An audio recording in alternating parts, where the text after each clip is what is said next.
مشبه لما أعملت به الموحدين من برك وإحسانك، فباليقين أقطع لولا ما حكمت به من تأديب جاحديك وقضيت به من إخلاد معانديك لجعلت النار كلها بردا وسلاما، وما كان لأحد فيها مقرا ولا مقاما، لكنك تقدست أسماؤك أقسمت أن تملأها من الكافرين من الجنة والناس أجمعين، وأن تخلد فيها المعاندين، وأنت جل ثناؤك قلت مبتدئا وتطولت بالإنعام متكرما، أفمن كان مؤمنا كمن كان فاسقا لا يستوون.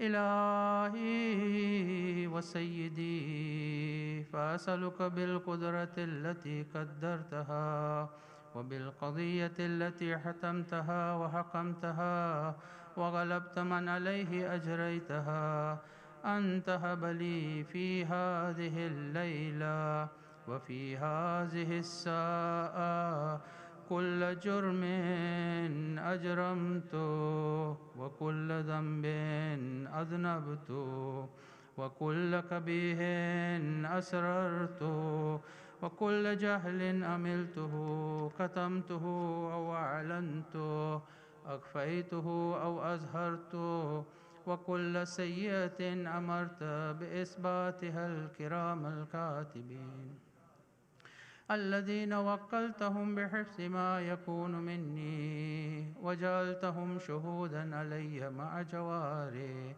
وكنت أنت الرقيب علي من ورائهم والشاهد لما خفي عنهم، وبرحمتك أخفيت وبفضلك سترت، وأن توفر حظي من كل خير أنزلت أو إحسان فضلت أو بر نشرت أو رزق بسطت أو ذنب تغفر أو خطأ تستر. يا ربي يا ربي يا رب يا إلهي وسيدي ومولاي ومالك ركي، يا من بيده ناصيتي، يا عليما بضري ومسكنتي، يا خبيرا بفقري وفاقتي، يا ربي يا ربي يا رب، أسألك بحقك وقدسك وعظم صفاتك وأسمائك أن تجعل أوقاتي من الليل والنهار بذكرك معمورا وبخدمتك موصولا وأعمالي عندك مقبولا، حتى تكون أعمالي وأورادي كلها وردا واحدا، وحالي في خدمتك سرمدا. يا سيدي يا من عليه مؤولي، يا من إليه شكوت أحوالي، يا ربي يا ربي يا رب، قوي على خدمتك جواره واشدد على العظيمة جوانح، وهب لي الجد في خشيتك والدوام في الاتصال بخدمتك، حتى أسرها إليك في ميادين السابقين وأسرع إليك في الباردين، واشتاق إلى قربك في المشتاقين، وأدنو منك دنو المخلصين، وأخافك مخافة الموقنين، واجتمع في جوارك مع المؤمنين.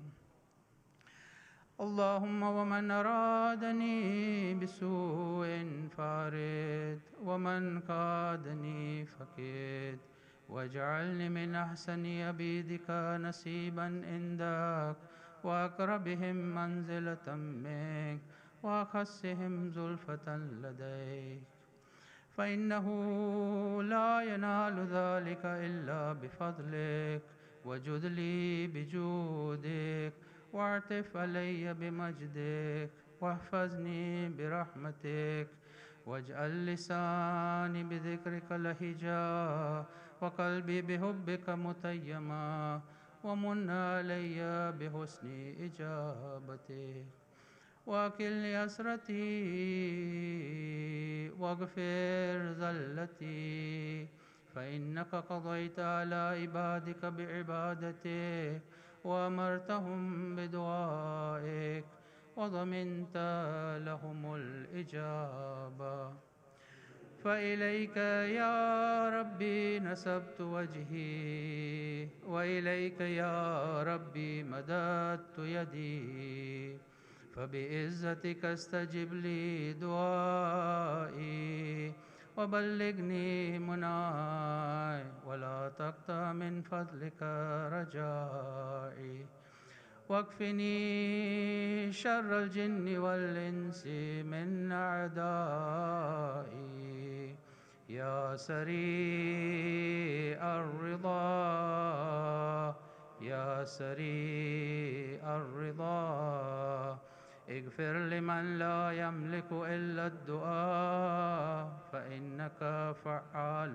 لما تشاء يا من اسمه دواء وذكره شفاء يا من اسمه دواء وذكره شفاء وطاعته غنى ارحم من رأس ماله الرجاء وسلاحه البقاء يا سابغ النعم يا دافع النقم يا نور المستوحشين في الظلام يا عالما لا يعلم صل على محمد وآل محمد وافعل بي ما أنت أهله وصلى الله على رسوله والأئمة الميامين من آله وسلم تسليما كثيرا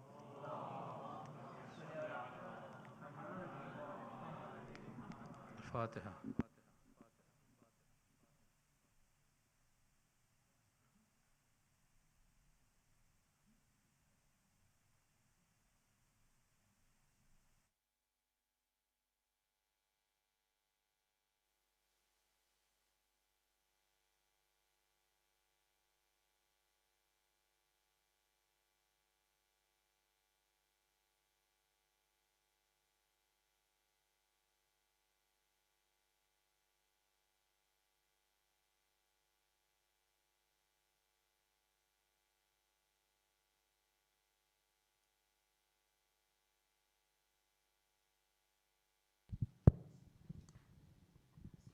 Can we start with the salawat, please? Allahumma salli ala Muhammad wa ali Muhammad wa ajil farajam. Assalamu alaikum wa rahmatullahi wa barakatuh. So, carrying on with Prophet Musa. You seem to be enjoying this more than the surahs. I mean, the amount of feedback I've got for this is... But hey, we'll look at it some other time. If you... Just a little bit of a recap, okay? And I learned that from television. When you look at a series, they go back to the last episode and they tell you what's going on. So if you remember, we talked about the magicians, and they went into sajda. Now, one thing that I probably didn't say last time was that when Firawn threatened them that he would cut off their legs and their hands, and we talked about it, and he would crucify them, they said, we really don't care. And he did do that. So that day of celebration turned into a bloodbath. So publicly, he actually put them on all the palm trees that surrounded the place where the event had occurred. So you can imagine the fear he's put into the Bani Israel, okay? Now, it's after that you have the case of the murdered man, which we did in Surah Al-Baqarah, which you all know about. Now, what happens here is that there is a group of Bani Israel who have joined Firawn because they're petrified of what's going to happen to them.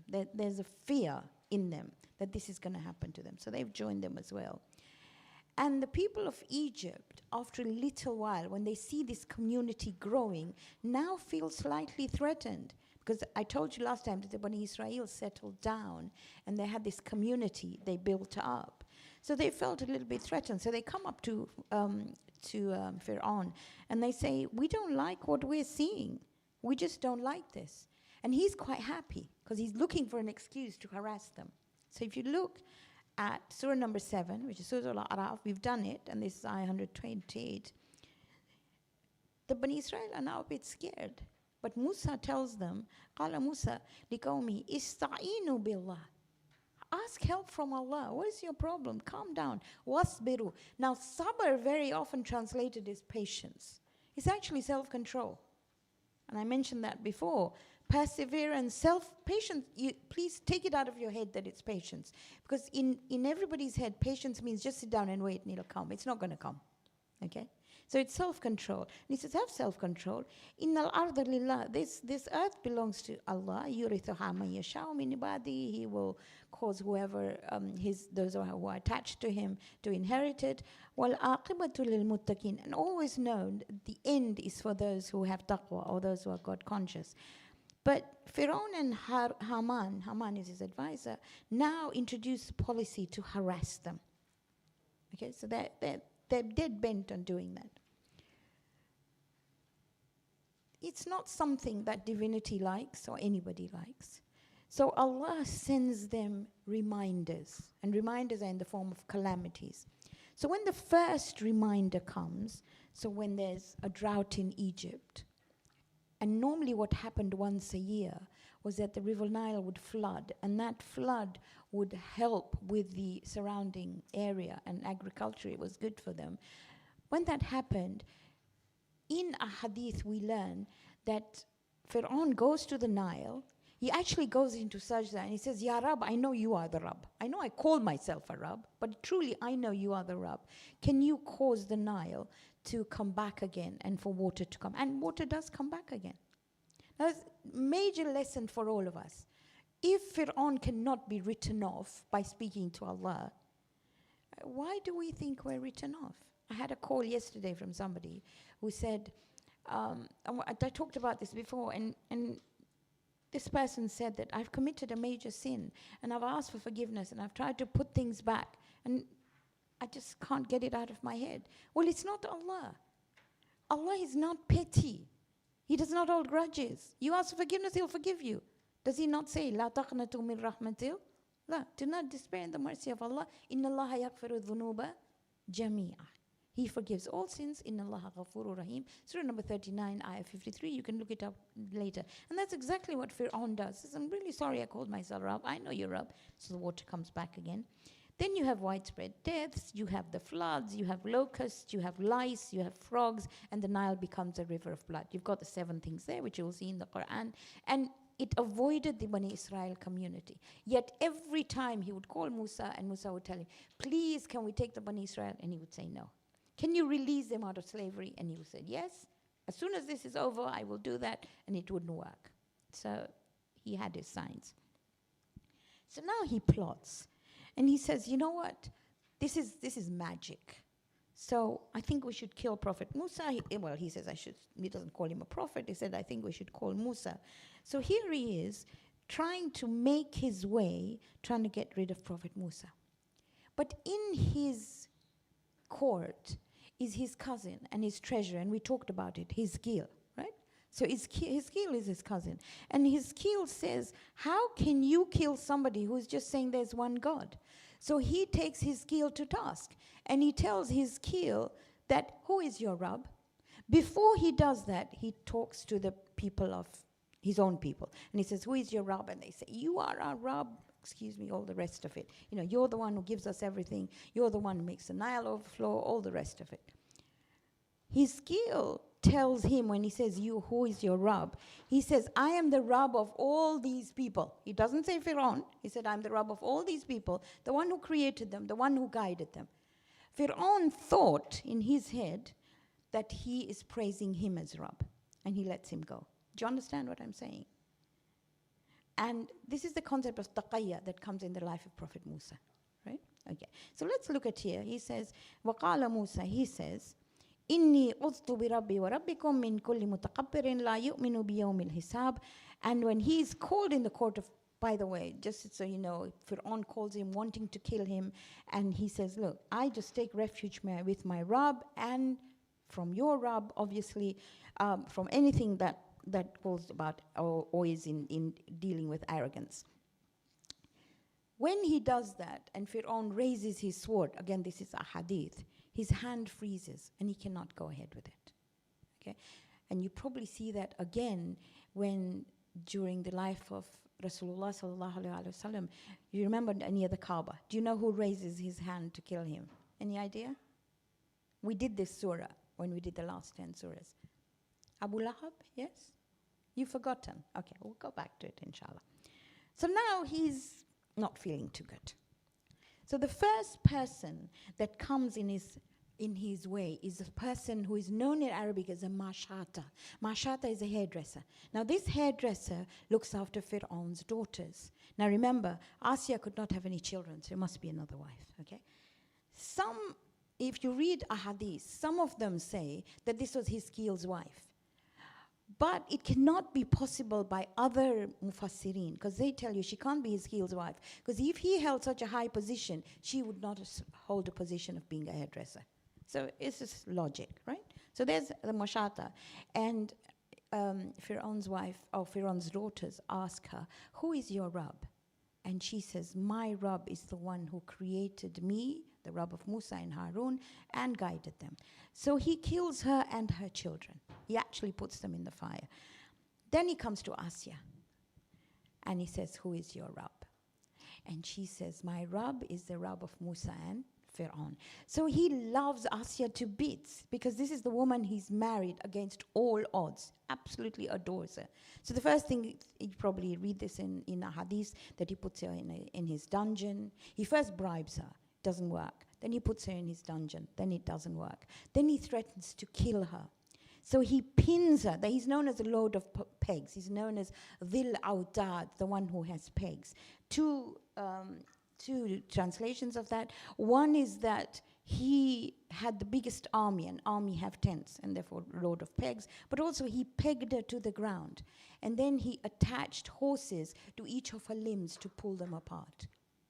And during that time, she says, Rabbibni li indaka baytan fil Jannah. Rabb, build for me a house with you in Jannah. 66:11. It's probably one of the most beautiful du'as in the Quran. And if you recite it in Qunut, the only word that you need to focus on is indaka. Rabbibni li indaka baytan fil Jannah. The ulama say, why did she ask for a house? Because she had the best of houses in Egypt. She didn't want that house. The word is indaka. I want a house with you. She's talking to Allah, right? So indaka is a good word to remember.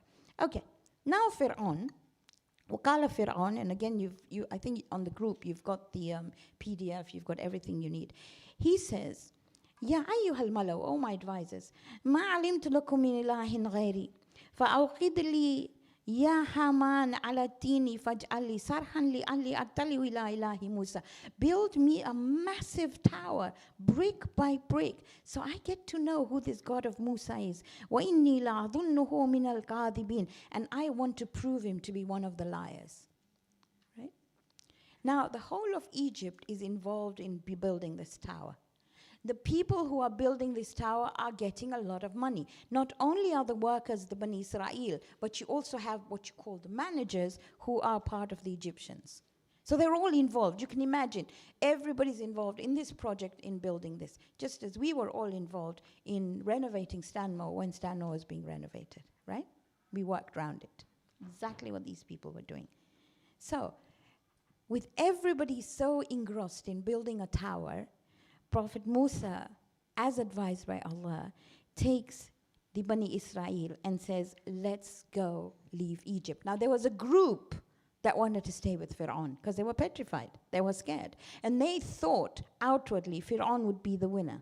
And they thought there's no way Musa is going to win, or Musa is going to get through this thing. So they stayed on. So here Allah says, فَاتْبَعُوهُمْ مُشْرِكِينَ فَلَمَّا تَرَعَ الْجَمْعَانِ قَالَ أَصْحَابُ مُوسَى إِنَّا لَمُدْرَكُونَ.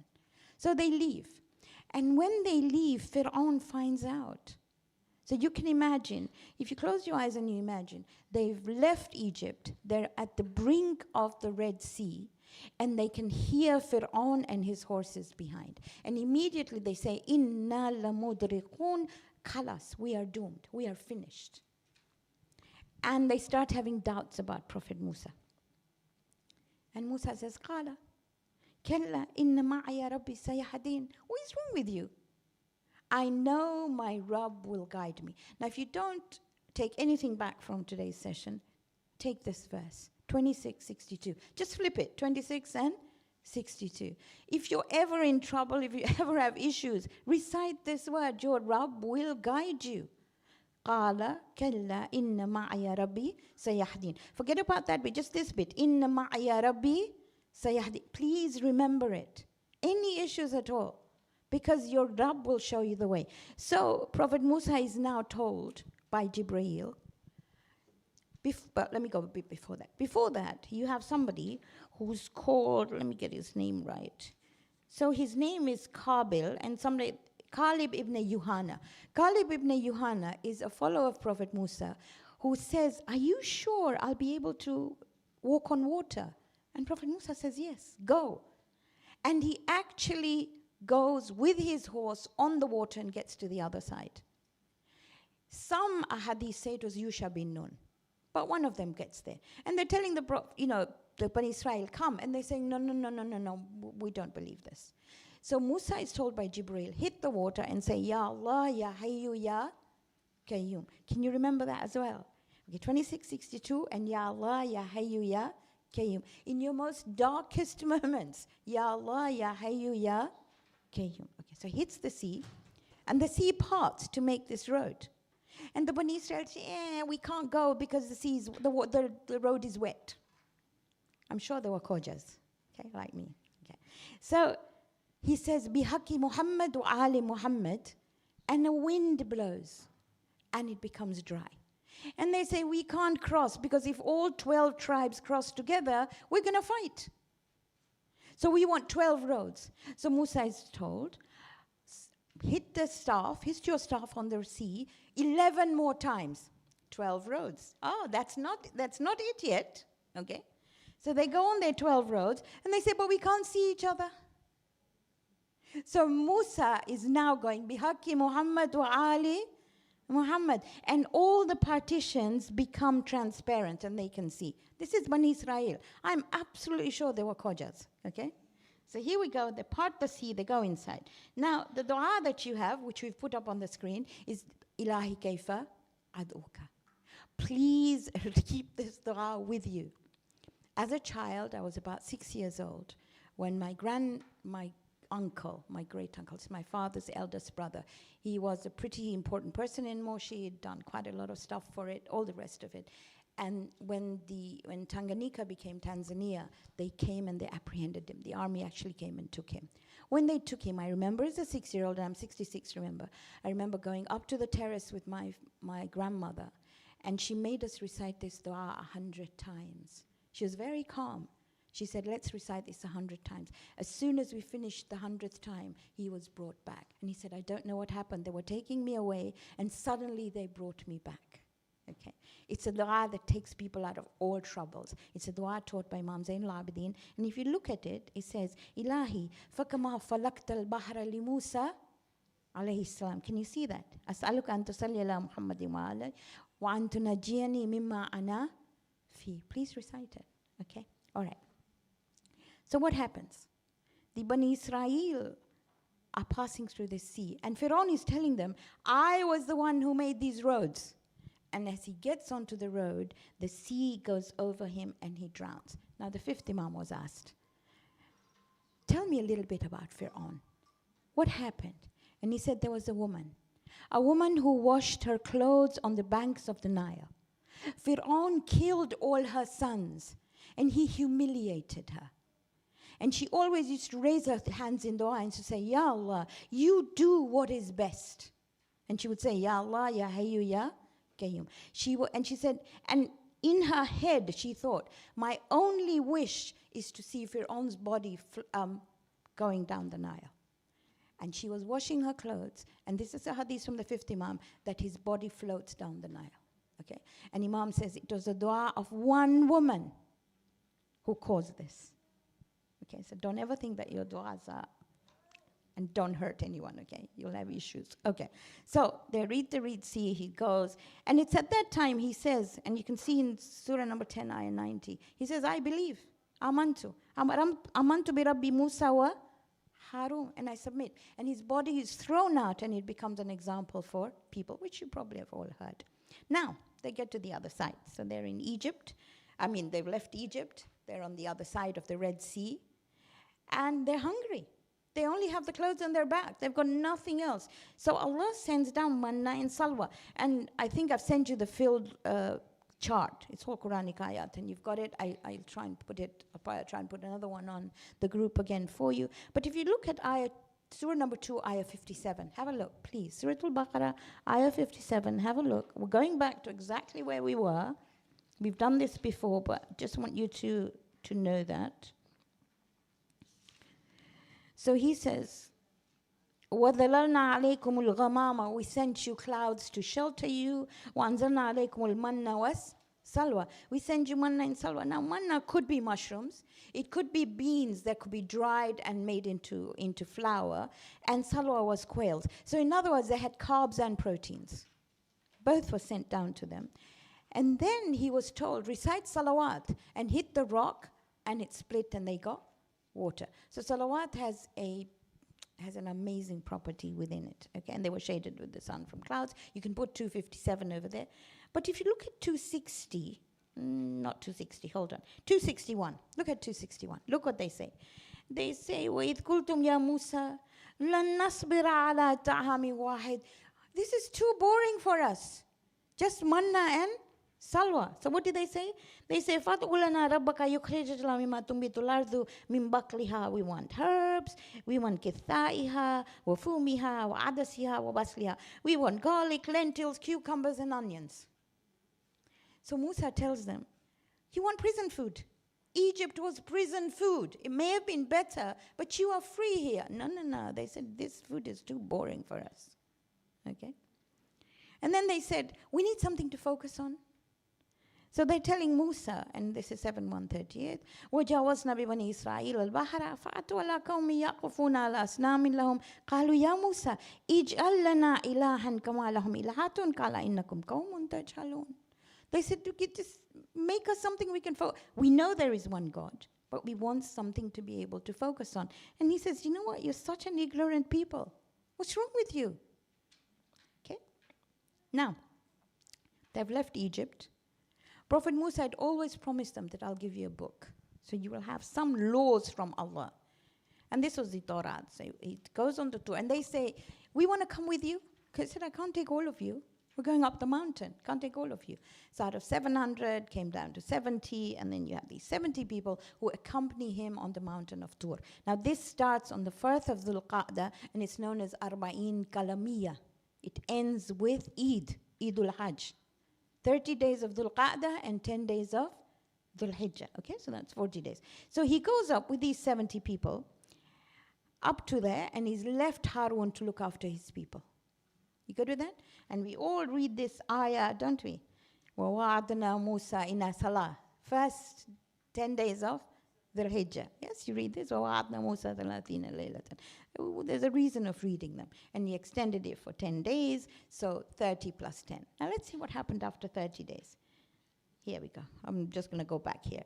So after 30 days, he's, I need you to look at your Quran now, so you get that. It's on there, okay?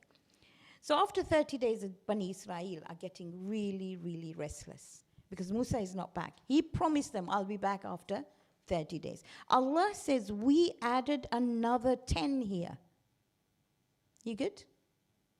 They are thinking 30 days and he'll be back. They've been counting minutes and they can't stand anybody else but Musa. So imagine he's saying, I'll come back after 30 days. Allah has added another 10, and that's why you recited that sometimes things don't happen the way you want. Things take time. Okay. Let's see what happens. So Samiri, now you remember last time I told you that Bani Israel were like the bankers or the safekeepers of the jewelry, and they couldn't give their jewelry back, so they took it. Some riwayah say that because Egypt was left in a state of turmoil, there was no government there because Firawn was drowned, that Prophet Musa sent some people, some Bani Israel, to go back to Egypt, to restore order in Egypt, and to bring back the treasures, which rightfully belonged to the Bani Israel, but had been taken away by the Egyptians. So, Allahu Ya'lam, I don't know what it is. I'm telling you both sides of it, okay? So here we are. They've got all this gold, and somebody says, you know what? You don't want to keep this gold because it's bothering you. You think it's not your gold. Let me make something you can focus on. So he takes all the gold, he melts it, and he makes it into a calf. And he says, this is something you can focus on. Focus on the spirit inside in the cow, because that's the God of Musa. That's why I said this is your God and the God of Musa. Okay. Now, what he also did, again, you'll find in a hadith, you'll find an ayah of Quran relating to it as well, is that when they crossed the Red Sea, he saw Jibreel. And when he saw Jibreel, he thought, this is somebody who is really amazing. So he took the sand from under his feet and he put it in his pocket. Now, some riwayah says that he put this sand over this cow, and this cow started making a noise. Some say it was the way the wind went, and Allahu Ya'lam. I don't know. I'm giving you all the ahadith that I've got. You good? Okay. Now Musa, 10 days, 30 days is finished. 30 days is finished, and these 10 days he wants to go higher. Have you ever climbed a mountain? You have. You always want to go higher, right? So I remember going to Mount Kilimanjaro, and you don't realize that you'll get altitude sickness, okay? This is probably what happened here. Anyway, so there's Musa. 30 days, he wants to go higher. He can see those 70 people there. So he hurries up because he just wants to go. He just wants to go. Look at what Allah says, okay? وَمَا أَجَلَكَ عَنْ قَوْمِكَ يَا مُوسَى. Why'd you hurry up? Musa, why'd you come so quickly?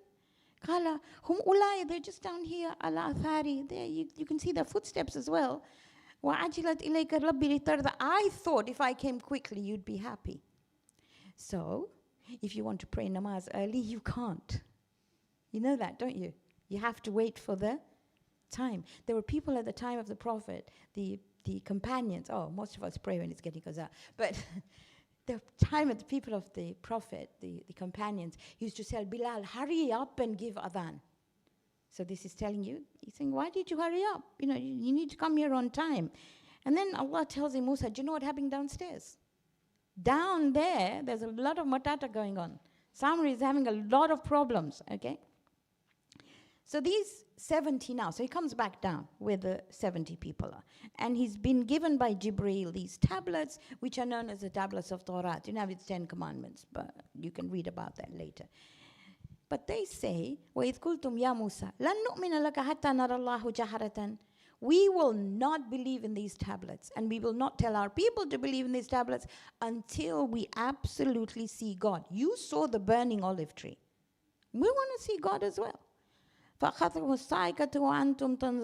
Allah says, okay, look at that mountain. You just look at what I can do at that mountain. So so you can imagine they're on a mountain, they see another mountain, and the mountain across just shatters, and it explodes. When it explodes, Musa faints. When he gets up, all 70 are dead. So he raises his hands and says, Ya Allah, I can't do this. I need them. And he brings them back to life. Okay, so you'll find that in the Quran when I put I'm trying to hurry up because I want to finish this today, okay? Now he goes down.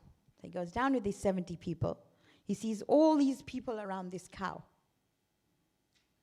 Are you good? I'll give you an example. Please don't take this badly, okay? Take it in the spirit that I tell you. I remember one Muharram, we have children's classes here at 4 o'clock. You know that. So one day at 4 o'clock, when we come, it is the day of Hazrat Abbas, and there are lots of people who are doing sajda towards an alam. Qibla is that way. Alam was that way. Why are you doing sajda towards the alam? It's Hazrat Abbas's day. But God is that way. Is he not? Is that not what the Quran says? There's no difference. Sometimes we think they were different. We need something to focus on. Not really. Those were means for us to be able to reach our full potential like they did and to get some freedom. Okay? And they taught us that. So anyway, Musa goes down, and the first thing he does, he doesn't go to the people because he sees them over there, but he goes to his brother because he left him in charge, and he says, قَالَ يَبْنَ أُمِّي لَا تَأْخُذْ بِلِحْيَتِي. Now immediately Harun, when he sees him, he gives him, like you say, I give you my mom's wasta. I give you mom's wasta. Don't do this to me. Bring mom in, and everybody calms down. He said, don't take me by my beard or my head, because he knew how angry Musa was at injustice. Just, leave me alone. He said, look, I didn't do anything. I didn't tell them anything, because if I would have told them anything, it would have caused more problems, and there been a division between the Bani Israel, and you wouldn't have liked that at all. Now, Musa doesn't quite understand that, but he's absolutely mad. But look what he does. This is sabr. He hugs him and he asks Allah forgiveness for both of them. Okay? There are lots of lessons in the life of Prophet Musa. Okay. So now he goes to Samari and he confronts Samari. And he said, what happened to you? You're a good man. You were a generous man. What happened to you? He said, these people, you didn't come down in time. These people wanted something to focus on. So I took the jewelry that they felt wasn't theirs, and I just made it into a cow, and then I saw the messenger, and I took some dust from him, and I threw it on there. So Prophet Musa said, this is not happening. And the golden calf is ground into shards, like literally into shards, and put into the river. Incidentally, many people do still look for those shards in the Red Sea. Okay, something else to talk about. And then the mountain of Tur is raised above them. But to them, they didn't see that as a miracle as well. And the tablets of Tawraat explained to them, and you can see this in Surah number 7, وَرَفَعْنَا فَوْقَهُمُ الطُّورَ بِمِيثَاقِهِمْ وَقُلْنَا لَهُمْ أُدْخُلُوا الْبَابَ سُجَّدًا وَقُلْنَا لَهُمْ لَا تَعْدُوا فِي السَّبْتِ وَأَخَذْنَا مِنْهُمْ مِيثَاقًا غَلِيظًا. And we told them, do sajda. Don't exceed the limits on the day that we tell you, and we made a promise with them. Just like you and me are told on a Friday, there were Marja in the past who would say, if you bought or sold something at the time of Jumu'ah Salah, it was invalidated. No shopping on Jumu'ah, okay?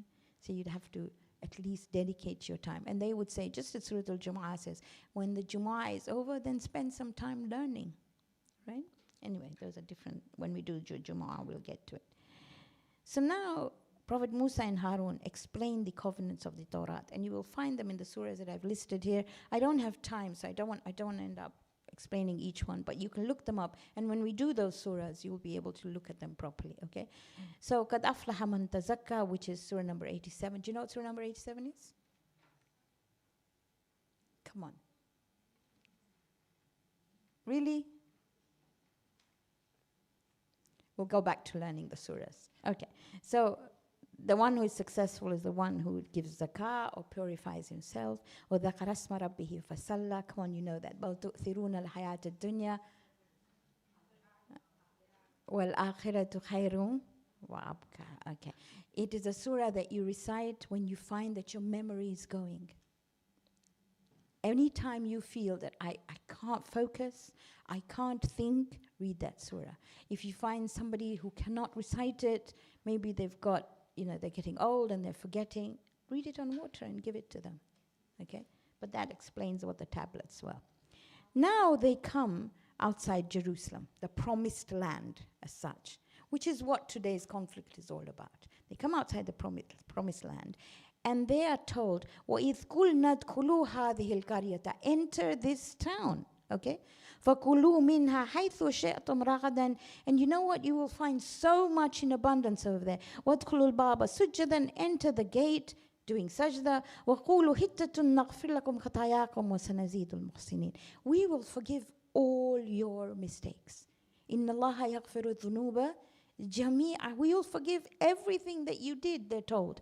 Just enter that, and we are those with do good. They sat down. They said, sorry, Musa. When we look in that town, there's some strong people there in Jerusalem. We are not going in. We are not fighting. We are waiting here. You go with your God and you sort your problems out. Once the city is sorted, we will go in. Does that sound like Hojis to you? Sort everything out and then we'll come. Before that, no. We don't want to get involved, okay? They're told, Allah has promised them, you'll be victorious. They've seen all these incidents in their life where they were saved. Yet they said, Musa, you go. Now this is a place where Musa says, I am done, khalas, exasperated. So this is dua that you'll find in Surah Al-Ma'idah. He says, Rabbi inni la amliku illa nafsi. I have no control on anyone except my own self, wa akhi, and my brother. I can talk to him, he's my partner, I can explain to him. Fafruq baynana wa bayna al-qawm al-fasikin. Please, I don't want to be with these people anymore, khalas. In your language, in my language, I'm going to block them. That's it. I don't want to know. I just don't want to know. Khalas, okay? That's it. I've heard enough rubbish. I don't want to know. That's what he said. I don't want to know. And he's exasperated. Doesn't know what to do. I'm glad you're smiling. Okay. So what happens? Allah says, Qala, فَإِنَّهَا مُحَرَّمَةٌ عَلَيْهِمْ 40 سَنَةً. For 40 years you will not be able to enter this land, okay? So they're told they're going to go in the earth, they will wander in the earth, فَلَا تَعْسَ عَلَى الْقَوْمِ الْفَاسِقِينَ, and don't cry for them as well, because they brought it upon themselves. So because of their ingratitude and their arrogance, for 40 years they wander in the desert. And you probably hear that in all the historical books, right? Prophet Musa and Prophet Harun are with them as well. In between that time, while they're wandering in the desert, and we did Surah number 18. Do you remember Surah Al-Kahf? This is where Prophet Musa finds Khizr. Because whilst he's with the Bani Israel, they tell him, we don't know anybody more knowledgeable than you. And he feels bad. He feels really bad. So his humility tells him, I need to be able to find somebody who knows more. That's why he goes looking for Khidr. And Allah sends him to Khidr.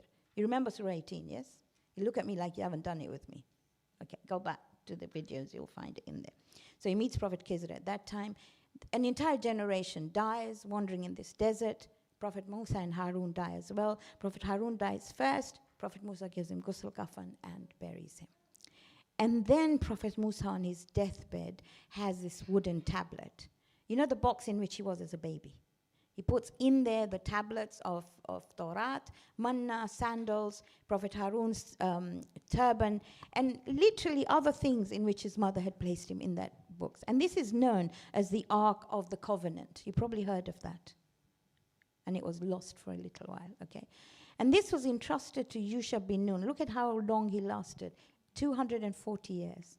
So on the 21st of Ramadan, you know you read a dua, Ya Mulayn al-Hadid li Dawood alayhi salam. We just read it. We pare. I do at least, okay? Remember Prophet Musa then. Ask his wasila. It was on the 21st of Ramadan that he died. No children survived him, but there was an announcement from the heavens which said, Musa has died. But then which creature does not? We all are going to be dying, and we will all be accountable to God. So the whole story of Prophet Musa is a phenomenal surah. It's absolutely amazing. So what I will do is I think you've got the slides on there. I'll put some extra notes if necessary.